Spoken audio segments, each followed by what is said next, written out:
안녕하십니까. 제 이름은 토마스입니다. 이곳 뉴욕 월스트리트의 마천루 45층 제 사무실에서 20년째 세계 경제의 흐름을 읽고 있는 거시경제 분석가입니다. 사람들은 저를 두고 차트 너머의 유령을 보는 사람이라고 부르더군요. 남들이 주가 그래프의 붉은 상승 곡선에 취해 샴페인을 터뜨릴 때 저는 그 이면에 드리워진 서늘한 죽음의 그림자를 읽어내는 게 직업이기 때문일 겁니다. 오늘 제가 여러분께 들려드릴 이야기는 흔한 성공담이나 어떤 종목을 사라는 투기 조장이 아닙니다. 이것은 냉혹한 생존 보고서이자 격변의 시대에 내 가족과 자산을 지키기 위한 마지막 경고입니다. 다소 불편한 진실이 포함되어 있더라도 부디 끝까지 들어주십시오. 오늘 날짜는 2025년 11월 28일. 제 손목 시계는 오후 4시를 가리키고 있습니다. 지금 제 눈앞에 놓인 두 개의 모니터는 극명하게 다른 세상을 보여주고 있습니다. 왼쪽 모니터의 S&P 500 지수와 나스닥은 오늘도 사상 최고치를 갈아치우며 폭죽을 터뜨리고 있습니다. 엔비디아를 비롯한 AI 반도체 기업들의 주가는 천장을 뚫고 우주로 날아갈 기세죠. 월가의 동료들은 골디락스가 왔다. 특이점이 온다며 환호하고 있습니다. 하지만 오른쪽 뉴스 채널의 화면은 지옥 그 자체입니다. 불과 얼마마 전까지 전 세계 뉴스를 도배했던 캘리포니아 산불을 기억하십니까? 이제 불길은 겨우 잡혔지만 화면 속 풍경은 더 처참합니다. 할리우드 스타들의 저택이 있던 말리부 해변은 검은 잿더미로 변했고 집을 잃은 시민들은 텐트촌을 형성해 난민처럼 살고 있습니다. 앵커는 건조한 목소리로 전합니다. 주 정부의 예산 부족으로 복구 작업이 무기한 연기되었습니다. 치안 유지가 어려우니 야간 통행을 자제하십시오. 이게 무슨 뜻일까요? 불은 꺼졌지만 시스템은 돌아오지 않았다는 뜻입니다. 과거 같았으면 즉각 군대가 투입되고 복구 자금이 쏟아졌을 겁니다. 하지만 2025년의 미국은 잿더미 위에 앉은 시민들을 그저 방치하고 있습니다. 마치 알아서 살아남으라는 듯이 말이죠. 이것이 바로 세계 최강대국이라 불리는 미국의 진짜 민낯입니다. 주식시장에는 돈이 넘쳐나는데 현실 세계는 지옥처럼 변해가고 있습니다. 저는 이 기이한 괴리감을 그레이트 리셋, 즉 인구 조절의 징후라고 봅니다. AI와 로봇 기술이 완성된 지금 자본가들에게 대다수의 평범한 인류는 더 이상 필요한 존재가 아닙니다. 그러니 잉여 인간들을 위한 사회 안전망에 돈을 쓸 이유가 없어진 겁니다. 재난이 터져도 시스템은 작동하지 않습니다. 그저 방치할 뿐이죠. 동료들은 여전히 미국은 망하지 않는다고 말합니다. 네, 맞습니다. 애플이나 마이크로소프트가 하루아침에 사라지지는 않겠지요. 하지만 빚더미 위에 쌓아 올린 이 화려한 성곽에 이미 거대한 균열이 가고 있다는 것을 인정해야 합니다. 달러를 무한정 찍어내서 주가를 부양하는 것도 한계가 있습니다. 인플레이션이라는 괴물이 서민들의 식탁을 집어삼키고 치안 부재라는 공포가 중산층의 삶을 파괴하고 있습니다. 왜 그렇게 확신하냐고요? 저는 진짜 시스템이 무엇인지 제 눈으로 보고 겪어본 적이 있기 때문입니다. 불과 6개월 전이었습니다. 저는 아시아 시장 분석을 위한 기업 탐방차 한국의 서울을 방문했었습니다. 그때 겪었던 충격적인 경험들이 지금 불타는 LA를 보고 있는 제 머릿속을 강렬하게 때리고 있습니다. 아직도 생생합니다. 시차 적응이 안 돼 새벽 2시에 서울 강남의 거리를 걷던 날이었죠. 미국 같았으면 총을 맞거나 지갑을 뺏길까봐 호텔 밖으로 한 발자국도 못 나갔을 시간입니다. 주머니 속에 호신용 스프레이를 꽉 쥐고 긴장하며 나갔던 저는 거리의 풍경을 보고 맥이 탁 풀렸습니다. 24시간 불 켜진 편의점, 한강 둔치에서 라면을 먹으며 웃고 있는 여자들, 그리고 카페 테이블 위에 수백만 원짜리 노트북과 스마트폰을 덩그러니 두고 화장실을 다녀오는 사람들. 저는 그때 카페 옆자리에 앉아 있던 한 대학생에게 통역 앱을 써서 물어봤습니다. 이봐요, 누가 저걸 훔쳐가면 어쩌려고 그럽니까? 그 친구는 저를 마치 외계인 보듯 쳐다보며 웃더군요. 네, 여기 CCTV가 몇 대인데요. 그리고 한국에선 남의 물건에 별로 관심 없어요. 택배 상자도 문 앞에 그냥 두고 다니는데요, 뭘. 그 순간 저는 머리를 한 대 얻어맞은 것 같았습니다. 우리가 수조 원의 국방비를 쓰고 사설, 경비원을 고용해도 얻지 못한 완벽한 치안과 사회적 신뢰가 그곳에선 공기처럼 너무나 당연하게 존재하고 있었으니까요. 의료는 또 어땠는지 아십니까? 체류 중 감기 몸살로 동네의 작은 의원을 찾았습니다. 예약도 안 하고 갔는데 접수 10분 만에 전문의 선생님을 만났습니다. 주사를 맞고 약까지 탔는데 진료비 영수증을 보고 저는 제 눈을 의심했습니다. 보험 적용이 안 된 외국인인 저에게 청구된 금액이 뉴욕에서 샌드위치 하나 사 먹는 값과 비슷했으니까요. 미국이었다면 앰뷸런스 부르는 비용만 $3,000가 넘고 응급실에서 의사 얼굴을 보려면 5시간을 대기해야 했을 겁니다. 지금 제 앞에 뉴스 화면 속 화염에 휩싸인 버려진 LA 시민들을 보십시오. 돈이 아무리 많아도 시스템이 붕괴하면 생명은 지킬 수 없습니다. 하지만 제 기억 속의 한국은 달랐습니다. 그곳은 전쟁이 나도 전염병이 돌아도 최소한 사람이 사람답게 보호받을 수 있는 시스템이 24시간 살아서 돌아가는 곳이었습니다. 그래서 저는 오늘 중대한 결심을 했습니다. 모니터 구석의 스마트 머니 이동 데이터를 보니 저만 이런 생각을 하는 게 아니더군요. 안젤리나 졸리 같은 할리우드 스타들이 왜 자녀를 한국 대학으로 보냈을까요? 실리콘밸리의 억만장자들이 왜 최근 들어 한국의 송도나 제주도에 비밀리에 부동산을 사들이고 있을까요? 그들은 여행을 간 게 아닙니다. 리스크 헤지, 즉 위험 분산을 하고 있는 겁니다. 영원할 줄 알았던 달러 패권이 흔들리고 미국이라는 사회 시스템이 붕괴되는 것을 감지한 0.1%의 엘리트들은 이미 움직이고 있습니다. 그들은 자신의 모든 자산을 빚더미에 앉은 미국에만 올인하는 어리석은 짓을 하지 않습니다. 대신 제조업이 살아있고 치안과 의료가 완벽한 실물 자산, 국가 대한민국이라는 방주아크에 보험을 들고 있는 것입니다. 이것은 단순한 이민이 아닙니다.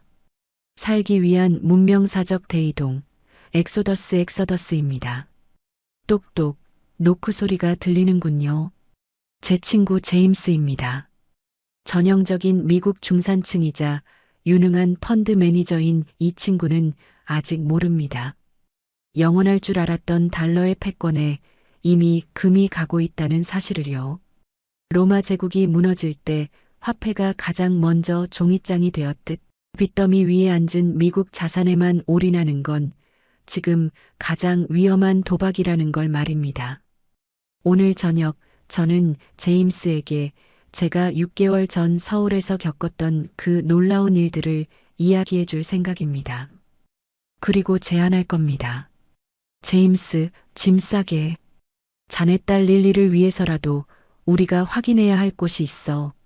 우리가 살기 위해 가야 할 곳은 병원이 아니라 공항이야. 여러분도 궁금하지 않으십니까? 도대체 그 좁은 땅덩어리에 무엇이 있길래 전 세계의 스마트 머니가 블랙홀처럼 빨려 들어가는지, 과연 한국은 무너지는 서구 문명의 대안이 될 수 있을지, 단순한 국뽕이나 감상적인 이야기는 하지 않겠습니다. 저는 철저한 분석가니까요. 팩트와 데이터, 그리고 현장에서 목격한 진실만을 가지고 여러분께 보고 드리겠습니다. 미국이라는 거대한 제국의 황혼, 그리고 한반도라는 요새의 새벽, 그 거대한 부의 이동 현장으로 여러분을 초대합니다. 그날 저녁 저는 약속대로 제임스와 마주 앉았습니다. 장소는 맨해튼 미드타운에 있는 프라이빗 스테이크 하우스. 1인당 $500가 넘는 코스 요리가 나오는 곳이지만 제임스의 표정은 접시 위에 놓인 식어버린 고기처럼 딱딱하게 굳어 있었습니다. 제임스는 전형적인 월가에 성공한 펀드 매니저입니다. 그의 포트폴리오에는 애플, 구글, 엔비디아 같은 빅테크 기업들이 가득 차 있고 그의 계좌 잔고는 오늘 또다시 신고가를 경신했을 겁니다. 하지만 20년 지기인 제가 보기에 지금 그는 겁에 질려 있었습니다. 토마스, 솔직히 말해서 잠이 안 와. 제임스가 와인잔을 빙글빙글 돌리며 입을 열었습니다. 숫자는 계속 올라가는데 내 발밑이 텅 비어버린 것 같은 기분이야. 마치 낭떠러지 위에서 춤을 추고 있는 것 같다고. 저는 묵묵히 고개를 끄덕였습니다. 그가 느끼는 공포의 실체를 알기 때문입니다. 그때 레스토랑 벽면에 걸린 대형 TV에서 뉴스 속보가 흘러나왔습니다. 우크라이나 전선과 중동의 확전 소식. 앵커는 심각한 표정으로 미 국방부의 브리핑을 전하고 있었습니다. 미 국방부 155mm 포탄 재고 고갈 인정. 의회에 긴급 예산 요청했으나 생산 라인 복구에만 최소 3년 소요 전망. 제임스가 헛웃음을 터뜨리며 포크를 내려놓더군요. 저 꼬라지 좀 봐. 세계 최강 대국이라는 나라가 동맹국에 보낼 포탄 하나를 못 만들어서 쩔쩔매고 있어. 돈이 없는 게 아니야. 공장이 없는 거지. 그의 말이 맞습니다. 미국은 지난 30년간 효율이라는 명분 아래 더럽고 힘든 제조업을 모두 해외로 내보냈습니다. 우리는 금융이라는 세련된 사무실에 앉아 돈놀이를 하는 동안 정작 무기를 만들고 배를 띄우고 에너지를 생산하는 손발을 잘라버린 셈입니다. 제임스, 자네 포트폴리오를 한번 보게. 제가 조용히 물었습니다. 자네 자산의 80%가 소프트웨어와 금융에 쏠려 있지? 만약 내일 당장 해저 케이블이 끊어지거나 전력망이 공격받으면 자네가 가진 그 주식들은 어떻게 되나? 제임스의 눈동자가 흔들렸습니다. 그냥 데이터 쪼가리가 되겠지. 전기가 없으면 서버도 안 돌아가니까. 바로 그거야. 위기의 시대에는 돈머니의 힘이 아니라 물건 스터프의 힘이네. 전쟁이 나면 비트코인으로 적을 막을 순 없어. 강철로 된 탱크와 미사일이 필요하지. 그런데 지금 미국은 녹슨 칼을 쥐고 있는 늙은 기사일 뿐이야. 저는 재킷 안주머니에서 태블릿을 꺼내 지도 한 장을 보여주었습니다. 동아시아의 작은 반도, 대한민국이었습니다. 지도 위에는 붉은 점들이 빽빽하게 찍혀 있었습니다. 평택의 반도체 공장, 울산의 조선소와 자동차 공장, 창원의 방위산업단지, 여수의 화학단지. 이걸 보게. 이 나라는 밤에도 불이 꺼지지 않아. 제가 지도의 붉은 점들을 하나하나 가리켰습니다. 지금 전 세계에서 최첨단 반도체부터 거대한 LNG, 선박, 그리고 탱크와 자주포까지 모든 것을 자체적으로 생산할 수 있는 유일한 제조업 요새가 어디인지 아나? 제임스는 홀린 듯 지도를 들여다보았습니다. 하지만 곧 의구심 어린 눈초리로 반문하더군요. 하지만 토마스, 한국은 너무 작아. 그리고 결국 미국의 하청국가 아닌가? 우리가 돈줄을 재면 저 공장들도 멈추는 거잖아. 거대 자본이 마음만 먹으면 무너뜨릴 수 있는 거 아니냐고. 저는 씁쓸한 미소를 지으며 고개를 저었습니다. 제임스, 자네는 아직도 순진하군. 우리가 돈줄을 잰다고? 천만에. 돈의 주인은 국적이 없어. 저는 태블릿 화면을 넘겨 한국 대표 기업들의 주주 구성표를 보여주었습니다. 삼성전자, 현대차, 하이닉스. 외국인 지분율을 보게. 50%가 넘어. 어떤 건 60%에 육박하지. 이 주식들을 누가 가지고 있을 것 같나? 바로 자네가 일하는 펀드 회사의 오너들, 월가의 검은 머리들, 그리고 런던 시티에 보이지 않는 귀족들이야. 제임스의 눈이 커졌습니다. 그들이 대주주라고? 그래. 그 거대한 배후 세력은 이미 오래전부터 알고 있었어. 미국은 과도한 빚과 소비로 무너질 거라는 걸. 그래서 그들은 껍데기 미국에서 돈을 빼서 알맹이 한국에 묻어둔 거야. 저 한국의 공장들은 사실상 그들의 것이나 다름없지. 저는 창밖의 월스트리트를 가리키며 말을 이었습니다. 지금 미국이 불타고 있지? 주인들은 집이 불타니까 도망가는 게 아니야. 자신들이 소유한 진짜 금고, 진짜 공장이 있는 곳으로 본거지를 옮기는 것뿐이야. 미국은 이제 단물 다 빠진 껌이니까 버리는 거고. 제임스의 얼굴이 창백해졌습니다. 아? 나만 몰랐군. 내 상사들은 이미 한국으로 자산을 옮기고 있었어. 미국이 망하든 말든 그들은 상관없는 거야. 한국 공장만 돌아가면 배당금은 계속 나올 테니까. 바로 그거야. 한국은 단순한 하청 기지가 아니야. 글로벌 자본이 자신들의 부를 증식시키기 위해 선택한 최후의 생산 기지이자 그들의 자산이 가장 안전하게 보관된 요새지. 그러니 그들이 한국을 전쟁터로 만들겠나? 절대 아니지. 자신들의 지갑을 불태울 바보는 없으니까. 제임스는 물 한 잔을 단숨에 들이켰습니다. 그의 이마에는 식은땀이 맺혀 있었습니다. 아마도 머릿속에서 시뮬레이션을 돌리고 있었겠지요. 거대 자본은 이미 대피했는데 자신 같은 중산층만 무너지는 미국에 남아 휴지 조각이 될 달러를 쥐고 있었다는 사실을요.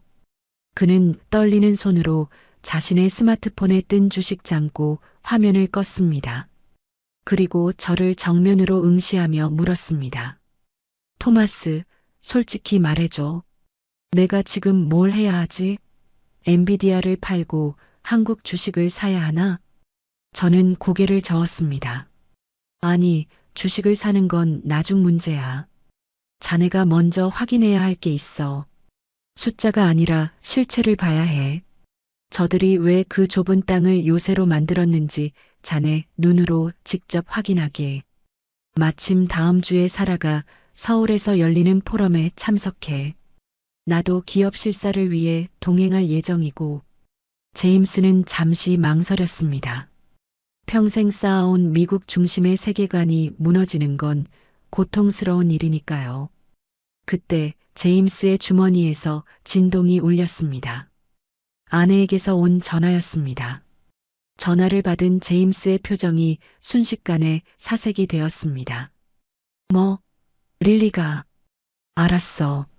지금 당장 갈게. 전화를 끊은 제임스가 다급하게 외투를 챙겨 일어났습니다.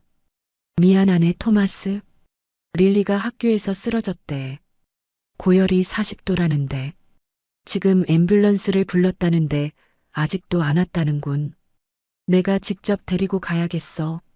저는 그를 따라 일어서며 차분하게 말했습니다. 서두르게. 하지만 제임스, 응급실에 가도 의사를 바로 만나긴 힘들 거야. 자네도 알지 않나? 지난번 자네 장모님 수술 때 얼마나 기다렸는지. 제임스는 입술을 깨물며 고개를 끄덕였습니다. 그의 눈에는 분노와 무력감이 교차하고 있었습니다. 수백만 달러를 굴리는 펀드 매니저가 정작 아픈 딸을 위해 할 수 있는 게 기다림밖에 없다는 현실. 그가 레스토랑 문을 박차고 나가기 직전 뒤를 돌아 저를 보았습니다. 그의 눈빛은 아까와는 완전히 달라져 있었습니다. 그것은 더 이상 오만한 월가 투자가의 눈이 아니었습니다. 벼랑 끝에 몰린 생존을 갈구하는 아버지의 눈이었죠.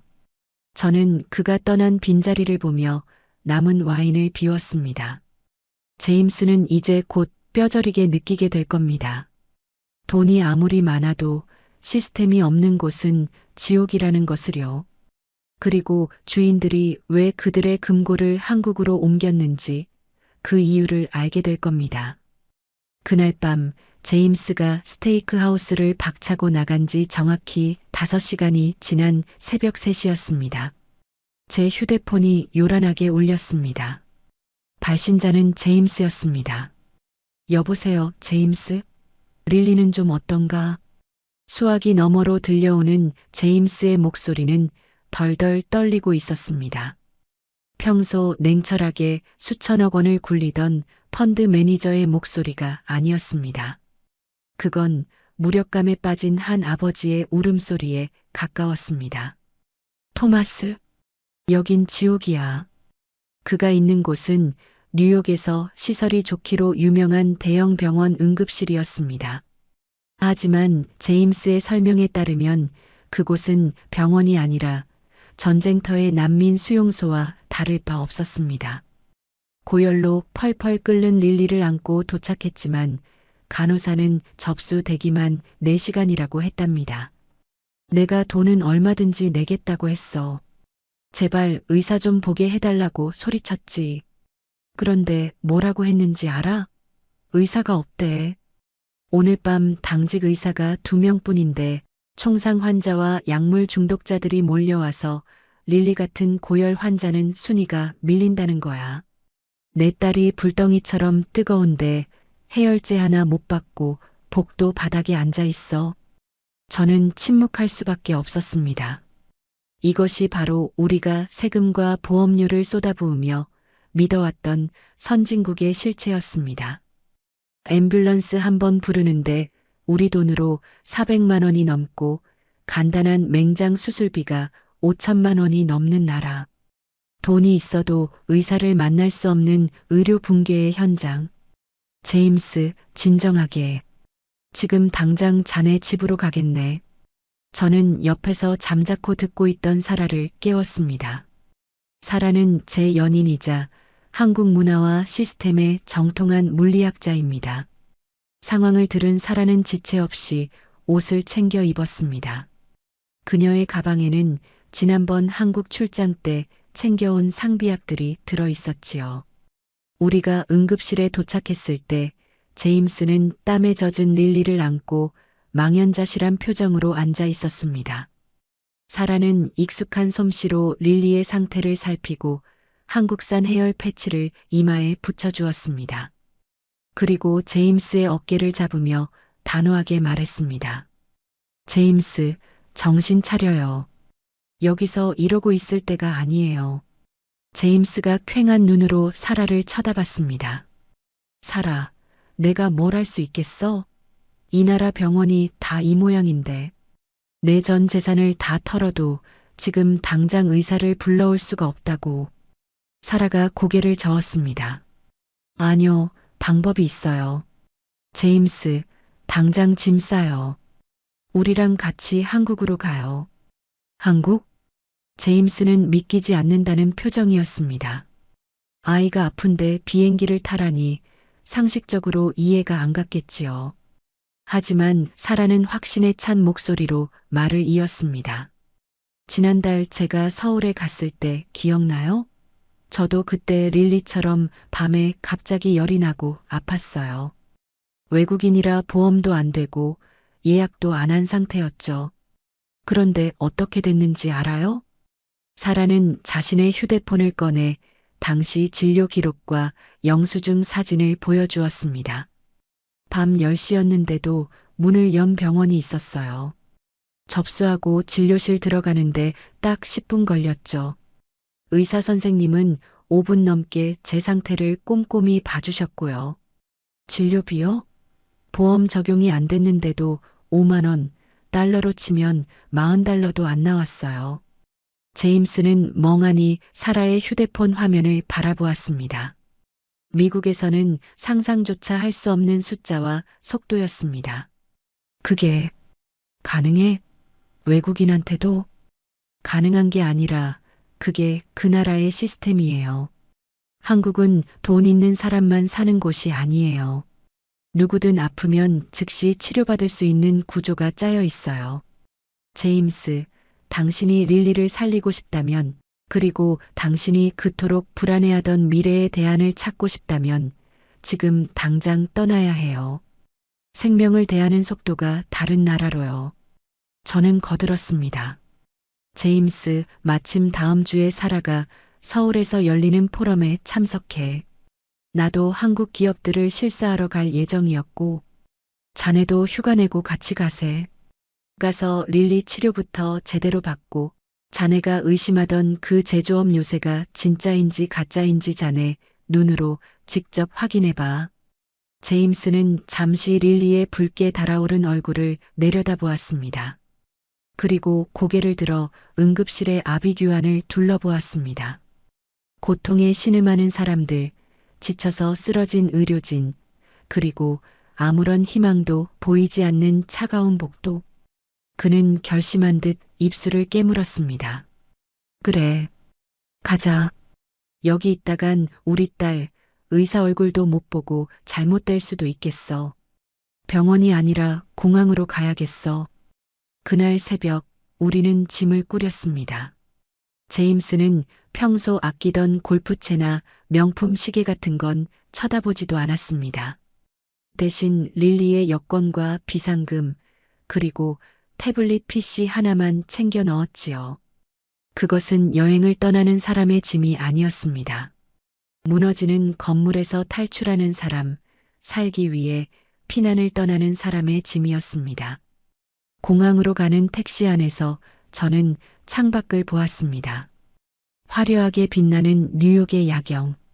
하지만 제 눈에는 그 불빛들이 꺼져가는 촛불처럼 위태로워 보였습니다. 겉은 번지르르 하지만 속은 썩어 들어가고 있는 제국의 황혼. 반면 우리는 지금 지구 반대편 요새의 새벽을 향해 가고 있습니다.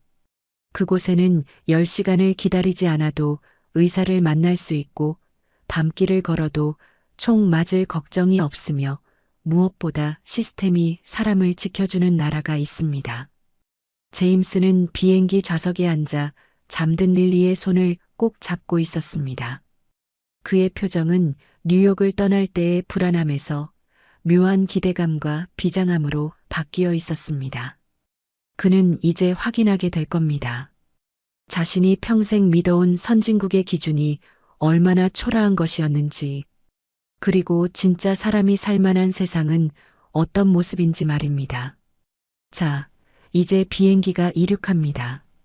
우리의 목적지는 대한민국 서울입니다. 과연 그곳에서 우리는 무엇을 목격하게 될까요? 제임스는 그곳에서 어떤 충격을 받게 될까요? 안전벨트를 매십시오. 이제부터 진짜 검증이 시작됩니다. 13시간의 비행 끝에 우리는 인천국제공항에 도착했습니다. 비행기 문이 열리고 브리지로 발을 내딛는 순간 공기부터가 다르다는 것을 느낄 수 있었습니다. 뉴욕의 존 F 케네디 공항에서 느꼈던 그 눅눅하고 오래된 냄새가 아니었습니다. 건조하지만 상쾌하고 무엇보다 먼지 하나 없이 관리된 차가운 금속성의 냄새. 그것은 잘 관리된 거대한 정밀 기계 안으로 들어온 느낌이었습니다. 제임스는 릴리를 안고 잔뜩 긴장한 표정이었습니다. 그는 아마도 입국 심사대에서 한참을 기다려야 하고 까다로운 질문 공세에 시달릴 거라 예상했겠지요. 미국 공항들이 의뢰 그러니까요. 하지만 그의 예상은 보기 좋게 빗나갔습니다. 이쪽으로 오세요. 안내 요원들은 군더더기 없는 동작으로 우리를 유도했습니다. 스마트 패스를 통한 입국 수속은 순식간에 끝났습니다. 짐을 찾는 곳까지 가는데 걸린 시간은 불과 20분 남짓. 제임스는 수화물 컨베이어 벨트 앞에서 멍한 표정으로 서 있었습니다. 토마스, 이거 뭔가 잘못된 거 아니야? 왜 아무도 우리를 잡지 않지? 짐 검사는? 신발은 안 벗어? 저는 웃으며 그의 등을 떠밀었습니다. 여긴 한국이야, 제임스. 여기 시스템은 당신을 감시하는 게 아니라 당신을 빠르게 통과시키는데 최적화되어 있어. 자, 감탄은 나중에 하고 병원부터 가세. 우리는 공항을 빠져나와 곧장 서울의 한 대학병원 응급센터로 향했습니다. 사라가 미리 알아봐 둔 곳이었죠. 차창 밖으로 보이는 영종대교와 서울로 이어지는 도로망은 마치 혈관처럼 막힘없이 뚫려 있었습니다. 하지만 제임스의 얼굴은 다시 어두워졌습니다. 병원이 가까워질수록 뉴욕 응급실에서의 악몽이 되살아난 듯 했습니다. 사라, 외국인이라 안 받아주면 어쩌지? 보험도 없는데 보증금을 내라고 하면 카드가 될까? 그리고 또 5시간 넘게 기다리라고 하면 릴리가 못 버틸 텐데. 걱정 마요. 도착하면 알게 될 거예요. 병원에 도착하자마자 우리는 소아 응급실로 뛰어갔습니다. 입구에서 열감지 게이트를 통과하고 접수처로 갔습니다. 제임스는 잔뜩 굳은 표정으로 지갑을 꺼내 들고 전투 태세를 갖췄습니다. 그런데 접수 직원의 손놀림은 타자기를 두드리는 피아니스트처럼 빨랐습니다. 여권 주시겠어요? 네, 접수되셨습니다. 3번 진료실 앞에서 잠시만 대기해 주세요. 잠시만요. 제임스가 다급하게 외쳤습니다. 대기라니요? 얼마나 기다려야 합니까? 제 딸이 고열이 심합니다. 1시간? 2시간? 돈은 더 낼 수 있습니다. 직원은 의아하다는 표정으로 모니터를 보며 대답했습니다. 네. 아니요. 지금 앞에 환자 한 분 계셔서요. 5분에서 10분 정도 걸릴 것 같습니다. 제임스는 자신의 귀를 의심하는 듯 했습니다. 10분? 10시간이 아니고 그의 의심이 채 가시기도 전에 전광판에 릴리의 이름이 떴습니다. 제임스는 릴리를 안고 진료실로 들어갔고 저와 사라는 밖에서 기다렸습니다. 진료실 안에서는 의사의 차분한 목소리와 릴리의 울음소리, 그리고 간호사의 다정한 달래는 소리가 들려왔습니다. 정확히 15분 뒤 제임스가 진료실 밖으로 나왔습니다. 그의 표정은 뭐라 형용할 수 없을 만큼 복잡해 보였습니다. 릴리의 이마에는 쿨링 패치가 붙어 있었고 엉덩이 주사를 맞았는지 눈가에는 눈물이 맺혀 있었지만 더 이상 고통스러워 보이지는 않았습니다. 어때? 의사가 뭐래? 제가 묻자 제임스는 멍하니 의자에 주저앉으며 말했습니다. 전문의래. 인턴이 아니라 소아과 전문의가 직접 봤어. 폐렴 초기 증상인데 빨리 와서 다행이라면서 주사 놓고 처방전까지 줬어. 열이 금방 떨어질 거래. 그는 믿을 수 없다는 듯 고개를 저었습니다. 뉴욕에서는 그 난리를 쳐도 못 만난 의사를 여기선 편의점 가서 물건 사듯이 만났어. 의사가 릴리 폐소리까지 꼼꼼하게 듣고 설명해 주더군. 토마스, 이게 말이 돼? 마지막 절차인 수납 창구로 갔을 때 제임스는 다시 한번 긴장했습니다. 아무리 빨라도 보험 없는 외국인에게 청구될 비용은 천문학적일 거라 예상했기 때문이죠. 그는 비장한 표정으로 신용카드를 내밀었습니다. 얼마입니까? $1,000? $2,000? 창구 직원이 건넨 영수증을 받아든 제임스의 손이 떨렸습니다. 그는 영수증의 숫자를 세고 또 셌습니다. 그리고 저를 돌아보며 물었습니다. 토마스, 환율 계산 좀 해줘. 여기 적힌 금액이 25만 원이면 달러로 얼마야? 대략 $200 정도 되겠군. 제임스는 입을 딱 벌렸습니다. $200? $2,000가 아니고 보험 적용이 안 된 건데? 맞네. 비보험 수가가 적용돼서 한국인들보다는 몇 배 비싸게 나온 거야. 하지만 자네가 미국에서 냈어야 할 비용과 비교해보게. 제임스는 할 말을 잃었습니다. 미국이었다면 앰뷸런스 비용만 해도 3,000달러가 넘습니다. 응급실 기본 진료비에 전문의 상담료, 검사비까지 합치면 5,000달러는 우습게 깨졌을 겁니다. 그런데 비행기를 타고 지구 반대편으로 날아와서 치료를 받았는데도 미국 병원 문턱을 넘는 비용보다 싼 겁니다. 이건 제임스가 영수증을 구겨질 정도로 꽉 쥐며 중얼거렸습니다. 이건 기적이 아니야. 그냥 압도적인 거야. 사라가 옆에서 조용히 거들었습니다. 맞아요. 이게 바로 시스템이에요, 제임스. 당신네 나라가 금융상품을 만들고 파생상품을 팔아서 숫자를 불릴 때 이 나라는 사람을 살리는 시스템을 깎고 다듬어 온 거예요. 생명을 대하는 속도, 그리고 누구나 접근할 수 있는 문턱. 이게 진짜 선진국의 조건 아닐까요? 우리는 병원을 나서서 약국으로 향했습니다. 약국 또한 병원 바로 옆에 붙어 있었고, 약사는 처방전을 보자마자 능숙하게 약을 조제해 주었습니다. 모든 과정이 톱니바퀴처럼 빈틈없이 맞물려 돌아가고 있었습니다. 릴리는 이제 열이 내려 새끈새끈 잠이 들었습니다. 택시를 타고 호텔로 이동하는 길, 제임스는 창밖의 서울 풍경을 말없이 바라보았습니다. 화려한 네온 사인과 빽빽한 빌딩 숲. 어제까지만 해도 그저 작은 동아시아의 도시로만 보였던 풍경이 이제는 거대한 요새의 성벽처럼 보였을 겁니다. 호텔 로비에 도착했을 때 제임스가 나직하게 말했습니다. 토마스, 자네 말이 맞았어. 내가 가진 달러는 그저 종이 조각일 수도 있겠어. 내 아이가 죽어가는데 아무것도 해줄 수 없는 돈이 무슨 소용이야? 여기서 200달러는 생명을 구하는데 뉴욕의 2만 달러는 쓰레기통에 처박힌 꼴이었지. 그는 릴리를 고쳐 안으며 결연한 눈빛으로 저를 보았습니다. 내 눈으로 더 확인해야겠어. 의료는 봤어. 인정해.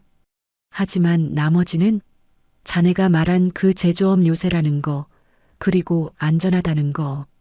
그거 다 진짜야? 저는 미소 지으며 대답했습니다. 내일 아침 내 파트너들을 만나러 갈 거야. 그들이 자네에게 진짜 코리아의 힘을 보여줄 걸세. 기대해도 좋아, 제임스. 자네가 알던 세상이 한 번 더 뒤집힐 테니까. 다음 날 아침 릴리의 열은 거짓말처럼 내렸습니다. 제임스는 한결 가벼워진 마음으로 호텔 로비로 내려왔습니다. 하지만 그의 눈에는 여전히 의구심이 남아 있었습니다. 의료는 인정했지만 제가 입이 닳도록 칭찬한 치안과 국가적 시스템에 대해서는 아직 반신반의하는 눈치였죠. 토마스, 솔직히 말해서 의료는 놀라웠어. 하지만 안전은 다른 문제야. 미국도 사설 경호원 쓰면 안전해. 한국이 안전한 건 총기 규제가 심해서 그런 거 아니야? 국민들이 힘이 없으니까 얌전한 거지. 저는 빙그레 웃으며 그를 주차장으로 이끌었습니다. 글쎄, 그럴까? 오늘 내 한국 파트너들을 만나보면 생각이 달라질 걸세. 마침 그들이 자네를 위해 특별한 친목 도모 행사를 준비했다더군. 우리가 도착한 곳은 서울 외곽의 한 서바이벌 게임장 PAINTBAL 필드이었습니다. 그곳에는 오늘 우리와 미팅을 갖기로 한 한국 중소기업의 임원들이 기다리고 있었습니다. 영업부 김 부장, 생산팀 이 차장, 그리고 몇몇 대리들. 제임스는 그들을 훑어보고는 콧방귀를 뀌더군요. 그도 그럴 것이 김 부장은 배가 불룩 나온 전형적인 40대 아저씨였고 이 차장은 뿔테 안경을 쓴 마른 체형의 샌님처럼 보였으니까요. 반면 제임스는 대학 시절 미식 축구 선수였고 지금도 매일 헬스장에서 몸을 만드는 근육질의 거구였습니다. 토마스, 이분들과 서바이벌 게임을 하라고? 너무 불공평하잖아. 내가 5분 안에 전멸시키면 비즈니스에 문제 생기는 거 아니야? 제임스는 자신만만하게 전동 건비비탄 총을 받아들고 폼을 잡았습니다. 그는 미군들이 쓰는 전술조끼까지 빌려 입고는 마치 람보가 된 것처럼 비장한 표정을 지었죠. 반면 김 부장팀은 대충 헬멧만 쓰고 몸을 풀고 있었습니다. 걱정 마세요, 제임스 씨. 그냥 가볍게 몸이나 푸시죠. 허허. 김 부장의 사람 좋은 웃음에 제임스는 승리를 확신했습니다. 게임은 폐공장 세트장에서 진행되었습니다. 우리 팀은 저와 제임스, 그리고 사라였습니다. 휘슬 소리와 함께 게임이 시작되었습니다. 제임스는 나를 따르라 고 외치며 과감하게 중앙으로 돌진했습니다. 그의 피지컬과 스피드는 확실히 압도적이었습니다. 그는 엄폐물 뒤에 숨어 김 부장팀이 나타나기만을 기다렸습니다. 그런데 이상했습니다. 분명히 시작 휘슬은 울렸는데 개미 새끼 한 마리 보이지 않았습니다. 고요한 정막. 들리는 건 오직 제임스의 거친 숨소리뿐이었습니다. 뭐야? 다들 무서워서 도망갔나? 제임스가 고개를 내밀려는 그 순간이었습니다. 타타탕, 탁. 어디선가 날카로운 파열음이 들리더니 제임스의 헬멧과 가슴에 정확히 페인트탄이 꽂혔습니다. 동시에 제 오른쪽 어깨와 사라의 등 뒤로도 탄알이 날아와 박혔습니다. 힛, 전사. 심판의 종료 호루라기가 울렸습니다. 게임 시작 3분 만이었습니다. 우리는 적의 그림자조차 보지 못했는데 전멸당한 겁니다. 도대체 어디서 쏜 거야? 제임스가 멍하니 고개를 들자 폐공장 2층의 녹슨 드럼통 뒤, 그리고 바닥에 엎드려 있던 풀숲 사이에서 김 부장과 의 차장이 천천히 일어났습니다. 그들의 위치 선정은 완벽했습니다. 서로의 사각지대를 커버하는 교차 사격 위치, 그리고 소리 없이 이동하는 은폐-엄폐술. 그것은 배 나온 아저씨들의 움직임이 아니었습니다. 게임이 끝나고 휴게실에서 제임스는 넋이 나간 표정으로 김 부장에게 물었습니다. 당신들, 정체가 뭡니까? 특수부대 출신입니까? 아니면 주말마다 훈련하는 밀리터리 동호회예요? 김 부장은 수건으로 땀을 닦으며 믹스 커피를 휘휘 저어 마시더군요. 네. 아이고, 아닙니다. 저는 그냥 영업직이라 술배만 나왔는데요, 뭐. 군대 제대한 지 20년도 넘어서 몸이 예전 같지 않네요. 현역대였으면 소리도 안 들리게 쐈을 텐데. 허허? 현역? 군대를 다녀왔다고요? 그럼요. 대한민국 남자라면 다 갔다 오죠. 저기 이 차장은 수색대 출신이고 박 대리는 저격수였고 저는 박격포 좀 쐈습니다. 제임스는 입을 다물지 못했습니다. 옆에 있던 이 차장이 안경을 고쳤으며 거들었습니다. 제임스 씨가 너무 돌격만 하시더라고요.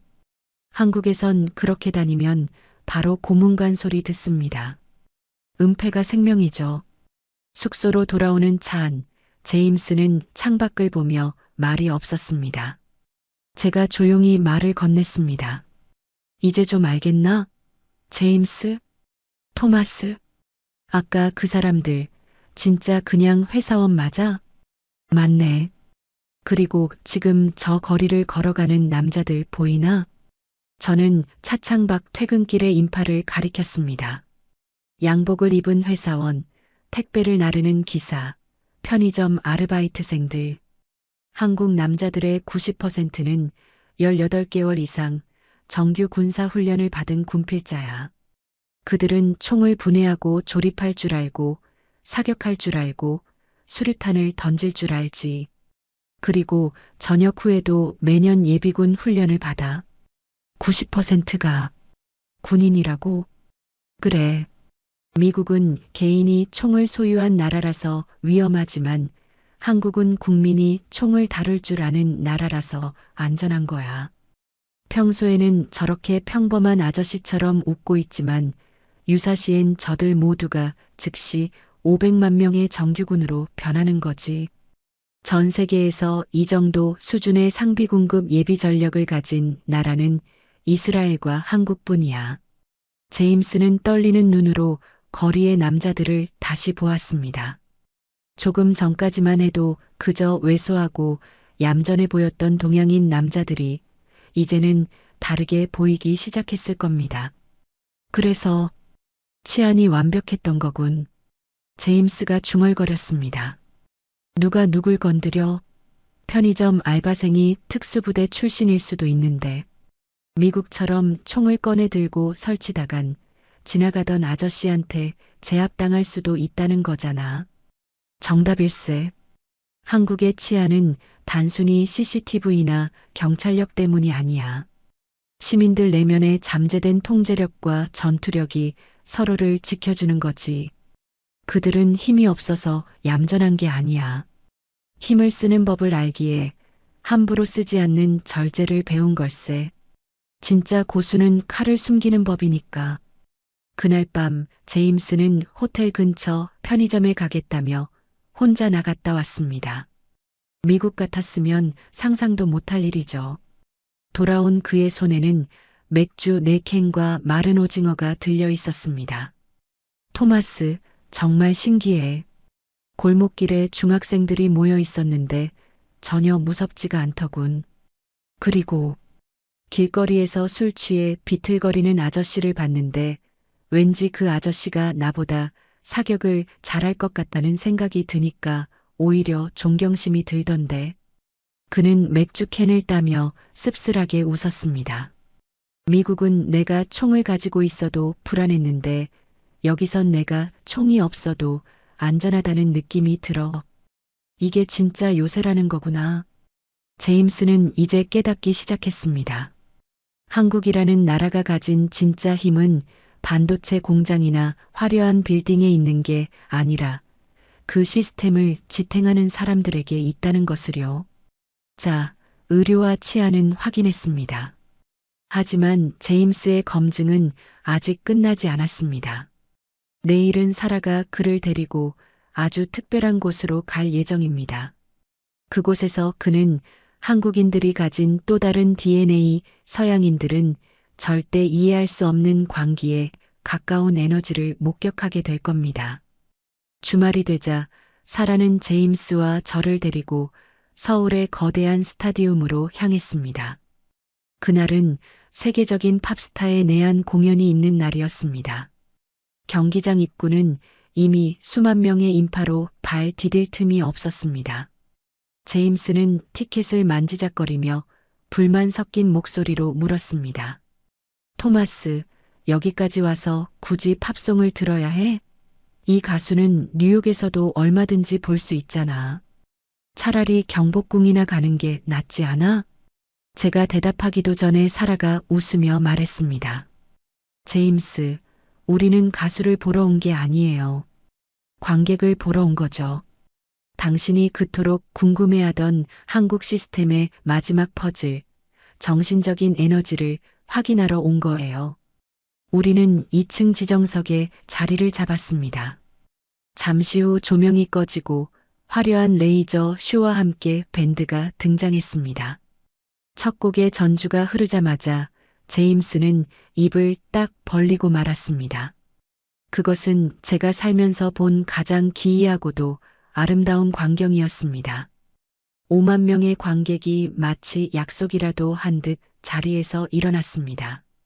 그리고 가수가 노래를 시작하자 그 수만 명의 목소리가 하나의 거대한 파도가 되어 경기장을 뒤덮었습니다. 그것은 서양 공연장에서 흔히 보는 제각기 소리를 지르거나 춤을 추는 난장판이 아니었습니다. 관객들은 가수의 메인 멜로디에 맞춰 정확한 박자와 음정으로 화음을 넣고 있었습니다. 심지어 가사가 없는 간주 부분에서는 기타 리프 소리까지 입으로 따라 불렀습니다. 이건 합창단인가? 제임스가 소리쳐 물었지만 그의 목소리는 5만 명의 함성에 묻혀버렸습니다. 더 놀라운 건 노래가 끝난 뒤였습니다. 수만 명이 들고 있는 응원봉이 중앙 제어 장치에 의해 일사불란하게 색깔을 바꾸며 거대한 글자와 문양을 만들어냈습니다. 누가 지휘하는 사람도 없는데 그들은 완벽한 질서 속에서 미친 듯이 열광하고 있었습니다. 공연이 절정에 달했을 때 가수는 마이크를 관객석으로 넘겼습니다. 반주 음악이 멈추고 오로지 관객들의 목소리만으로 경기장이 가득 찼습니다. 그 순간의 전율은 말로 표현할 수 없을 정도였습니다. 그것은 단순한 노래가 아니라 거대한 기도의 울림처럼 느껴졌으니까요. 제임스의 팔에는 소름이 돋아 있었습니다. 공연이 끝나고 밖으로 나오는 길, 제임스는 여전히 충격에서 헤어나지 못한 표정이었습니다. 사라, 솔직히 말해줘. 저 사람들 연습하고 온 거지? 어떻게 처음 보는 사람들끼리 저렇게 완벽하게 호흡이 맞을 수 있어? 이건 전체주의 국가에서나 가능한 거 아니야? 사라는 고개를 저으며 차분하게 설명했습니다. 아니요, 연습 같은 건 없어요. 제임스, 한국인은 아주 오래전부터 제사장의 민족이었어요. 제사장? 네. 고대 역사서를 보면 이 땅의 사람들은 흰옷을 즐겨 입고 하늘에 제사를 지내며 며칠 밤낮을 감으로 보냈다고 해요. 서양의 예술이 무대 위에서 혼자 뽐내는 독주라면 한국의 예술은 너와 내가 어우러져서 신명을 만들어내는 집단적 공명이에요. 무당이 구슬할 때 혼자 하나요? 아니에요. 악사들과 구경꾼이 다 같이 춤추며 하나가 되죠. 오늘 본 그 떼창이 바로 그 증거예요. 제임스는 곰곰이 생각에 잠겼습니다. 단순히 잘 노는 게 아니었군. 서로의 소리를 듣고 거기에 내 소리를 맞춰서 더 큰 에너지를 만드는 능력이라. 맞아요. 그리고 그 에너지는 위기가 닥치면 무서운 단결력으로 변해요. 사라는 스마트폰으로 몇 가지 사진 자료를 보여주었습니다. 1997년 국가부도 위기 때 전 국민이 장롱 속에 금을 꺼내 나라 빚을 갚았던 금 모으기 운동, 2007년 태안 앞바다에 기름이 유출됐을 때 100만 명의 자원봉사자가 달려가 손으로 돌 하나하나를 닦았던 기적 같은 사진들이었습니다. 제임스, 당신네 나라에서 허리케인이 오면 무슨 일이 벌어지나요? 약탈과 폭동이 일어나죠. 각자 도생해야 하니까요. 하지만 이 나라는 위기가 오면 본능적으로 뭉쳐요. 오늘 공연장에서 본 그 에너지가 재난 앞에서는 서로를 돕는 구호의 손길로 변하는 거죠. 제임스는 사진 속 기름때 묻은 돌을 닦고 있는 수많은 사람을 한참이나 들여다보았습니다. 그리고 오늘 공연장에서 목격한 질서 정연하면서도 뜨거웠던 그 5만 명의 얼굴들을 떠올렸겠지요. 사회적 자본. 제임스가 나직하게 중얼거렸습니다. 우리가 잃어버린 게 바로 이거였어. 미국은 개인의 자유를 얻었지만 고립을 택했지. 그래서 위기에 취약해. 하지만 이 나라는 개인이면서 동시에 전체로 연결되어 있어. 이 끈끈한 유대감이야말로 돈으로 살 수 없는 최고의 보험이군. 토마스, 자네 말이 맞았어. 제임스가 저를 보며 말했습니다. 여긴 단순한 공장이 아니야. 사람이 부속품이 아니라 하나의 유기체처럼 살아 움직이는 거대한 생명체 같아. 밖에서 볼 땐 작고 약해 보이지만 안으로 들어가면 누구도 끊을 수 없는 단단한 결속력이 있어. 이게 바로 지난 5천년간 이 작은 나라가 강대국 틈바구니에서 살아남은 생존 비결이었군. 우리는 밤거리를 걸어 호텔로 돌아왔습니다. 제임스는 이제 완전히 다른 눈으로 서울을 바라보고 있었습니다. 화려한 빌딩 숲 뒤에 숨겨진 그 건물을 지탱하고 있는 사람들의 보이지 않는 연결고리를 보게 된 것이지요. 의료 시스템의 효율성, 전 국민이 군인인 국방력, 그리고 위기 때 하나로 뭉치는 정신적 단결력까지 제임스의 검증은 끝났습니다. 그의 머릿속에 있던 의심의 안개는 완전히 걷혔습니다. 호텔 방으로 돌아온 제임스는 말없이 태블릿 PC를 켰습니다. 이제 그가 해야 할 일은 단 하나. 이 견고한 요새에 자신의 자리를 마련하는 것뿐이었습니다. 서울에서의 마지막 밤, 우리는 호텔 비즈니스 센터에 모였습니다. 창밖으로는 한강의 야경이 내려다 보이고 테이블 위에는 커다란 세계 지도가 펼쳐져 있었습니다. 제임스는 이제 한국의 의료와 치안, 그리고 문화적 저력까지는 모두 인정하는 눈치였습니다. 하지만 펀드 매니저 특유의 깐깐한 리스크 분석 본능은 여전히 남아 있었습니다. 그는 지도의 한 곳, 바로 한반도 위쪽을 가리키며 물었습니다. 토마스, 인정해. 이곳은 살기 좋은 곳이야. 하지만 투자처로서는 여전히 의문이 남네. 여기를 봐. 위로는 북한이 핵을 들고 있고 옆에는 중국과 러시아, 아래는 일본이야. 지정학적으로 너무 위험하지 않나? 만약 전쟁이라도 터지면 자산이 한순간에 잿더미가 될 텐데. 저는 고개를 끄덕였습니다. 그것은 지난 수십 년간 월가가 한국을 저평가에 온주된 이유, 이른바 코리아 디스카운트의 원인이었으니까요. 하지만 지금의 세상은 10년 전과 완전히 달라졌습니다. 제임스, 자네 말이 맞아. 겉으로 보면 한국은 강대국 사이에 낀 새우처럼 보이지. 하지만 2025년의 한국은 더 이상 새우가 아닐세. 자네가 쓰는 스마트폰, 자네가 타는 전기차, 그리고 미군이 쏘는 미사일을 생각해보게. 저는 펜을 들어 지도 위의 평택과 용인, 울산, 포항을 차례로 짚었습니다. 이 좁은 땅에서 전 세계 메모리 반도체의 70%가 생산되네. 그리고 전기차 심장인 배터리, 바다를 건너는 LNG 선박의 대부분이 여기서 만들어지지. 이게 무슨 뜻인지 아나? 제임스는 잠시 생각하더니 대답했습니다. 중요한 공급망이라는 뜻이겠지. 아니, 그 정도가 아니야. 이건 공급망이 아니라 생명줄일세.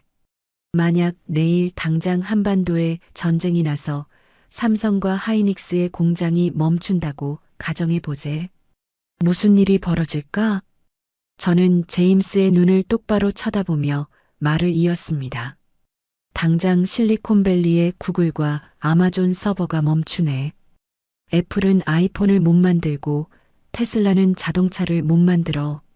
더 무서운 건 미군의 최첨단 전투기와 미사일도 작동 불능 상태가 된다는 거야. 즉, 한국이 멈추면 전 세계의 경제와 안보 시스템이 그 즉시 셧다운 되는 걸세. 제임스는 마른 침을 삼켰습니다. 그러니까 한국이 인질이 아니라 오히려 세계 경제의 목줄을 쥐고 있다는 건가? 정확하네. 우리는 이것을 산업적 필수 불가 결성이라고 부르지. 과거에는 미국이 민주주의를 지키기 위해 한국을 도왔다면 지금은 미국 자신의 생존을 위해 한국을 지켜야만 해. 중국도 마찬가지야. 한국산 반도체 없이는 그들의 거대한 IT 산업도 고철 덩어리에 불과하니까. 사라가 옆에서 거들었습니다. 맞아요. 이걸 반도체 방패라고도 하죠. 한국은 전 세계에서 가장 중요한 부품을 생산하는 공장이자 심장이에요. 누구도 자기 심장에 총을 쏘지는 않아요. 아이러니하게도 한국이 가진 그 압도적인 기술력이 가장 강력한 안보 보장 수단이 된 셈이죠. 제임스는 지도 위의 작은 반도, 대한민국을 다시 내려다보았습니다. 조금 전까지만 해도 위태로워 보였던 그 땅이 이제는 전 세계의 자본과 기술이 촘촘하게 얽혀있는 거대한 요새처럼 보이기 시작했을 겁니다. 토마스, 자네 말을 듣고 보니 소름이 돋는군. 미국 억만장자들이 왜 여기에 벙커를 짓고 투자를 하는지 알겠어. 이곳은 전쟁터가 될 운명이 아니라 전 세계가 합심해서 지켜낼 수밖에 없는 금고였어. 맞네. 그들은 바보가 아니야. 가장 중요한 자산을 가장 안전한 곳에 두는 것뿐이지. 한국은 이제 단순한 제조국가가 아닐세. 4차 산업혁명 시대의 석유이자 쌀을 쥐고 있는 대체 불가능한 권력일세. 제임스는 깊은 한숨을 내쉬며 의자 등받이에 몸을 기대었습니다. 그의 머릿속에서 복잡하게 얽혀있던 퍼즐 조각들이 비로소 하나의 그림으로 맞춰진 듯 했습니다. 의료와 치안은 사람을 살리고 문화는 사람을 하나로 묶고 산업은 세계를 움직인다. 완벽하군. 그는 혼잣말처럼 중얼거렸습니다. 내가 그동안 색안경을 끼고 있었어. 미국만이 유일한 안전 자산이라고 믿었는데 사실은 빚으로 쌓은 모래성이었고 진짜 콘크리트 요새는 여기 있었는데 말이야. 제임스는 태블릿 PC를 꺼내 자신의 자산 포트폴리오 화면을 띄웠습니다. 화면 가득한 미국 국채와 빅테크 주식들. 불과 며칠 전까지만 해도 든든해 보였던 그 숫자 나열이 이제는 언제 무너질지 모르는 위험한 도박판처럼 보였을 겁니다. 그는 결심한 듯 화면을 터치하며 말했습니다. 토마스, 나 결정했어. 더 이상 미루면 안 되겠어. 그의 눈빛은 더 이상 불안에 떠는 패배자의 눈이 아니었습니다. 냉철한 이성으로 승부수를 띄우는 월가 최고의 펀드 매니저의 눈빛으로 돌아와 있었습니다. 내일 아침 일찍 은행에 가야겠어. 그리고 부동산 중개인도 좀 소개해주게. 자, 이제 모든 검증은 끝났습니다. 의심 많던 제임스는 확신을 얻었고 두려움은 행동으로 바뀌었습니다. 그가 내리는 마지막 선택, 그리고 우리에게 남겨진 과제가 무엇인지 확인해 볼 차례입니다. 부의 대이동, 그 종착지에서의 결단을 지켜보시죠. 다음 날 아침, 저는 호텔 라운지에서 제임스를 만났습니다. 그는 평소 즐겨 입던 정장 대신 편안한 캐주얼 차림이었지만 눈빛만은 그 어느 때보다 진지하고 날카로웠습니다. 그의 테이블 위에는 태블릿 PC와 몇 장의 서류가 어지럽게 널려 있었습니다. 일찍 일어났군, 제임스. 잠은 좀 잤나? 제임스는 커피를 한 모금 마시며 고개를 저었습니다. 아니, 한숨도 못 잤어. 밤새도록 계산기를 두드리느라 말이야. 그는 태블릿 화면을 제게 돌려 보여주었습니다. 그것은 그의 자산 포트폴리오였습니다. 그런데 불과 며칠 전 뉴욕에서 봤던 것과는 구성이 완전히 달라져 있었습니다. 화면을 가득 채우던 미국 국채와 빅테크 기업의 비중이 확연히 줄어들어 있었지요. 이게 뭔가? 미국 국채를 다 판 건가? 다 팔지는 않았어. 하지만 30% 정도 줄였지. 그리고 그 돈으로 이걸 샀네. 그가 손가락으로 가리킨 항목에는 한국의 대표적인 반도체 기업, 방위산업체, 그리고 조선업 관련 상장 지수 펀드가 담겨 있었습니다. 꽤 큰 금액이었습니다. 토마스, 오해하지 말게. 이건 도박이 아니야. 이건 보험이야. 보험? 그래. 나는 여전히 미국인이고 미국이 망하지 않기를 바라네. 하지만 냉정하게 봐야지. 침몰해가는 타이타닉호에 내 전 재산과 가족의 운명을 다 걸 수는 없지 않나?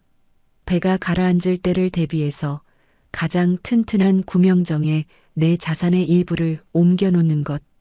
그게 펀드 매니저가 해야 할 가장 기본적인 위험 관리니까. 그는 창밖으로 보이는 서울의 활기찬 아침 풍경을 바라보며 말을 이었습니다. 지난 일주일 동안 내가 본 건 단순한 여행지가 아니었어.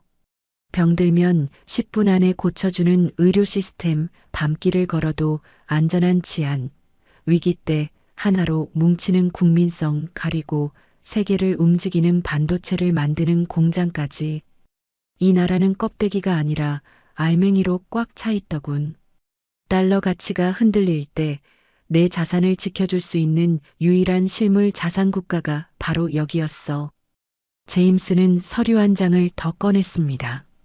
그것은 송도와 제주의 부동산 매물 정보였습니다. 그리고 아내와 상의했는데 릴리를 당분간 여기서 학교에 보내기로 했어. 정말인가? 이민을 오겠다는 건가? 이민까지는 아니더라도 장기 체류 비자를 알아보고 있네. 투자 이민 제도라는 게 있더군. 릴리가 어제 그러더군. 한국어가 배우기 너무 재미있고 친구들도 친절하다고.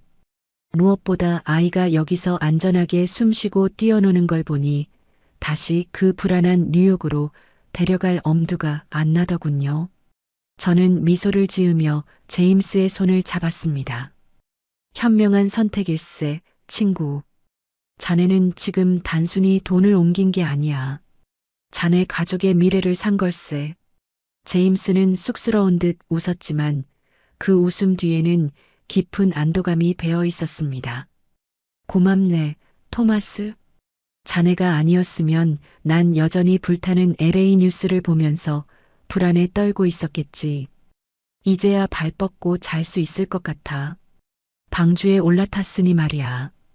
우리는 자리에서 일어나 호텔 로비를 나섰습니다. 서울의 아침 공기는 상쾌했고 거리는 출근하는 사람들로 활력이 넘쳤습니다. 그들의 발걸음 하나하나가 이 거대한 요새를 움직이는 동력처럼 느껴졌습니다. 사랑하는 시청자 여러분, 지금까지 저와 제 친구 제임스의 여정을 함께 해주셔서 감사합니다. 우리는 지난 시간 동안 무너져가는 제국의 그림자와 떠오르는 요새의 빛을 동시에 목격했습니다. 어떤 분들은 이것을 그저 국수주의적인 이야기라고 치부할지도 모릅니다. 하지만 기억하십시오. 돈은 거짓말을 하지 않습니다. 자본은 감정에 휘둘리지 않고 오직 생존과 이익을 쫓아 움직입니다. 지금 전 세계의 스마트 머니가 한반도를 향해 흐르고 있다는 것, 그것은 부정할 수 없는 데이터이자 팩트입니다. 미국이라는 거대한 소비의 시대가 저물고 생산과 시스템, 그리고 인간성이 살아있는 한국의 시대가 오고 있습니다. 이것은 우리가 선택한 것이 아니라 역사의 수레바퀴가 그렇게 굴러가고 있는 것입니다. 제임스는 선택했습니다. 낡은 배에서 내려 새로운 방주에 자신의 닻을 내리기로 말입니다. 이제 질문을 던질 차례는 여러분입니다. 여러분은 지금 어디에 서 계십니까? 불타는 성 안에 머무르시겠습니까?